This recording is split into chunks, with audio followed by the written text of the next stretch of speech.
पिछले एपिसोड में आपने देखा, नरक द्वार की गहराइयों में जाकर रक्षक ने पहली बार स्वयं को एक ऐसे भयावह रहस्य के सामने पाया जिसे वह वर्षों से भूल चुका था। उसके रक्त में बहने वाली राक्षसी शक्ति उसकी असली पहचान की ओर इशारा कर रही थी, राक्षस कुल का वारिस।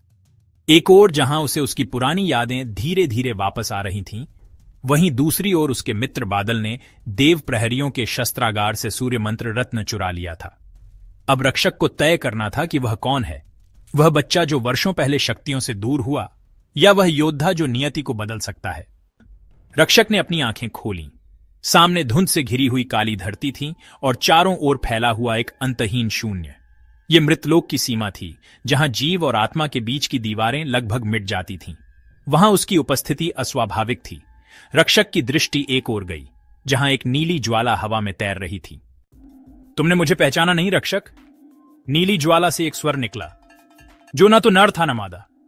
रक्षक, तुम कौन हो? कलाकृति, मैं हूं वो जिसे तुमने कभी अपनी आत्मा से बांधा था, तुम्हारा प्रथम अनुबंध।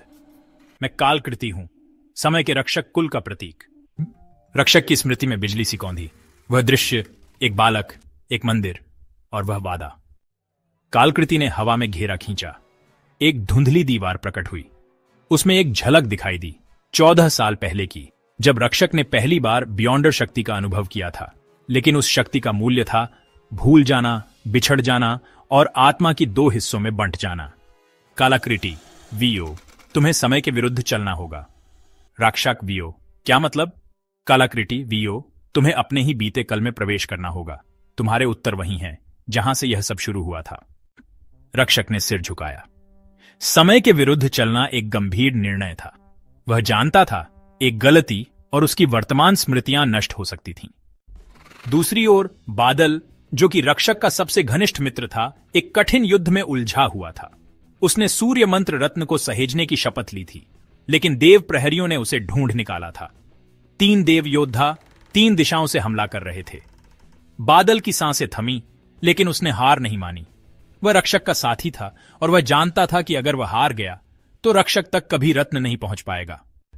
बादल ने मेघ वज्र मंत्र का आह्वान किया, जिससे एक बिजली का तूफान उत्पन्न हुआ और वह तीनों देव योद्धाओं को पराजित कर भाग निकलने में सफल हुआ। रक्षक ने निर्णय ले लिया था। वह कालकृति की सहायता से समय की दरार में प्रवेश कर रहा था। उसका उद्देश्य साफ था, अपने बीते जीवन की वास्तविकता को समझना और उस शक्ति को पुनः प्राप्त करना जो उसे बियॉन्डर स्तर तक ले जा सकती थी। जैसे ही उसने दरार में कदम रखा, हर दिशा में समय की रेत बहने लगी। उसके चारों ओर यादें तैरने लगीं। उसकी मां की हंसी, उसके पिता की तलवार और वो दिन जब पहली बार उसने अपने हाथ में आग की लपट देखी थी। दरार के भीतर रक्षक को एक और रक्षक मिला, एक काला प्रतिबिंब। वही शक्तियां, वही रूप, लेकिन क्रूर, क्रोध से भरा। डार्क रक्षक, वीओ, मैं वो हूं जिसे तूने छोड़ दिया। रक्षक, वीओ, मैंने तुझे नहीं छोड़ा। तू मेरी शक्ति का वह हिस्सा है जिसे मैंने दबा दिया था, लेकिन अब मैं तुझे स्वीकार करता हूं। और जैसे ही उसने अपने ही अंधकार को अपनाया, एक प्रकाश फूटा। दोनों रक्षक एक में मिल गए। एक नई शक्ति का जन्म हुआ, जिसे कालकृति ने त्रिकाल शक्ति कहा।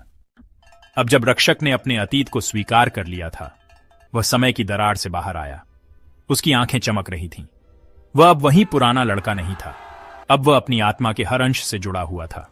वह जानता था कि युद्ध अब और कठिन होगा। देव प्रहरियों को रोकना, राक्षस कुल की सच्चाई को समझना और बियॉन्डर स्तर को पुनः प्राप्त करना, ये सभी अभी शुरू ही हुए थे।